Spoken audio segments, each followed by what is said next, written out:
উপরে একটু ভরসা রাখতে পারে না, একটু ভরসা রাখতে পারে না, একটু ভরসা রাখতে পারে না, একটু ভরসা রাখতে পারে না।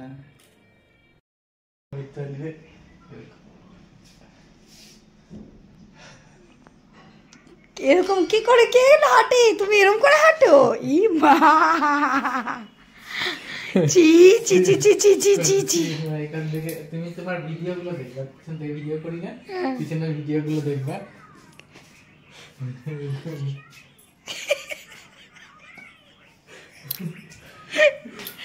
অনেক সিরিয়াল, অনেক সিনেমায় অনেকের কাছে গল্প শুনেছি বরের মন পাওয়ার জন্য নাকি সেজে গুজে থাকতে হয়। তো এই জিনিসটা আমার কোনোদিন ট্রাই করা হয়নি, আর 5 বছর আমাদের কমপ্লিট হলো আজকে, তবুও কোনোদিন ট্রাই করিনি। কিন্তু যখন ও কেক আনতে গেছিলো তখন না কি যেন একটা জিজ্ঞেস করছিল, এদিকে মেয়ে প্রচণ্ড বিরক্ত করছিল, তো তার জন্য প্রচণ্ড রেগে গেছিলো।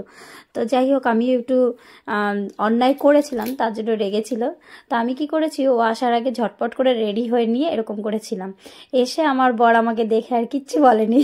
সত্যি এই জিনিসটা কিন্তু কাজ করে।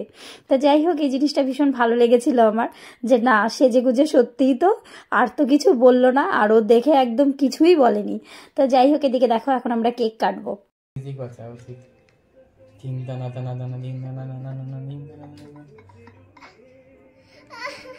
কি হবে আমাদের 1 বছর? মেয়ের বয়স 3, মানে বিয়ের বয়স হচ্ছে 1 বছর। 1 বছরও হয়নি, 1 বছর 1 মাস। তবু তুমি আমার জ্বালা সহ্য করতে পারো। আচ্ছা, hello guys, welcome back to our channel Surabhi Snigdha ব্লগে সবাইকে অনেক অনেক ওয়েলকাম। আর আজকে বুঝতেই পারছো যে একটা স্পেশাল ব্লগ নিয়ে এসেছি, সেটা হচ্ছে আমাদের অ্যানিভার্সারি সেলিব্রেশন। হঠাৎ করে মানে কেকের অর্ডার করা হয়েছিল, তখন বললো কেক হবে না, কিন্তু হাজবেন্ড গেল, ওকে দেখে সঙ্গে সঙ্গে কেকটা তৈরি করে দিল। 1 ঘন্টা সময় নিয়েছে, তাই তো? 1 ঘন্টা নেয়নি, 10-15 মিনিট হবে, কারণ যেতে অনেকটা দূর না। আর আমরা ঋতুপর্ণার কেক ছাড়া অন্য কোথাও কেক নিয়েও শান্তি পাই না, খেয়েও শান্তি পাই না। তো চলো এখন কেক কাটিংটা করে ফেলি। মেয়ে উতলা হয়ে পড়েছে। আচ্ছা, ফুটা কি ও দিয়েছে? ফুটা ও দিয়েছে। বলো হ্যাপি অ্যানিভার্সারি পাপা মা। নাও কাটিং। ইয়েস, কাটিংটা এবার এখান থেকে হবে। নাও না, প্রত্যেকবার তুমি আমাকে খাও, এই বছর আমি তোমাকে খাওয়াবো। এ না, আগে মিমি খাবে। Heart heart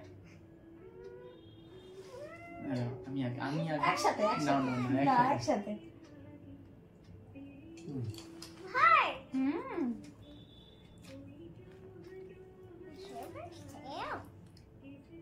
cake. এবার কেকটা নাও। তো যাই হোক, বর তো আমাকে দেখে খুব খুশি হয়ে গেছিলো, এরকম করে সেজেছিলাম। আর সবচেয়ে বড় কথা, আমি যদি গোল্ডের জিনিস দিয়ে সাজগুজু করি তাহলে বেশি খুশি হয়। আর এই যে এবার হচ্ছে আমরা কেকটা হচ্ছে সবাইকে দেবো। আর অনেকটা রাত্রি হয়ে গেছিলো, 11টার মতো বাজে তখন। আর কাকিমাদেরকে দেবো, পাশের ঘরে দেবো, নিচতলায় দেবো। তো সবাইকে দেওয়ার জন্য আগে ভাবলাম চলো আগে কেকগুলো কেটে কেটে নিয়ে সবাইকে দিয়ে আসি। মানে কেক মিষ্টি যা যা দিচ্ছিলাম সবাইকে আর কি, সেটাই প্যাটিস ট্যাটিস নিয়ে সবাইকে খাইয়ে এসেছিলাম। আর আমি গিফটও পেয়েছি, সুন্দর সুন্দর গিফট পেয়েছি, সেগুলো তোমাদেরকে অবশ্যই দেখাবো। আর স্নিগ্ধা দেখো কি সুন্দর কেক খাচ্ছে, আর ও কেকটা খেতে আজকাল খুব ভালোবাসে। আর ওর এর পরের দিনই হচ্ছে গিয়ে ওর বাবার জন্মদিন ছিল, মানে আমাদের বিয়ের পরের দিনই। আমাদের হচ্ছে অ্যানিভার্সারি ছিল 13ই মার্চ, আর হচ্ছে গিয়ে ওর জন্মদিন ছিল 14ই মার্চ। আর স্ত্রীর বাবার হঠাৎ করে মনে হলো এরকম করে কেক খাবে, তাই আমরা একটু খেয়ে নিলাম। আর আমার ভাই থাকলে কেক খাওয়া নিয়ে ভীষণ ভীষণ মজা হয়। তো যাই হোক, ও তো আগের দিনই আমাদের সেলিব্রেশন করে দিয়ে চলে গেছে। আর পরের দিন এত আইঢাই করছিল পেটে যে আর খাওয়ার আর কোনো জায়গা ছিল না। তো দেখো, এটা আমাকে কাকিমা দিয়েছে, গণেশ মূর্তি পিতলের। তো কাকিমা এসে বললো যে এই জিনিসটা থাকবে অনেক দিন, তার জন্য এটা দিলাম। আর প্রথম বছর যখন এসেছিলাম কাকিমা তখন হচ্ছে কি একটা রূপোর সিঁদুরের কৌটা দিয়েছিল, সেটাও খুব সুন্দর।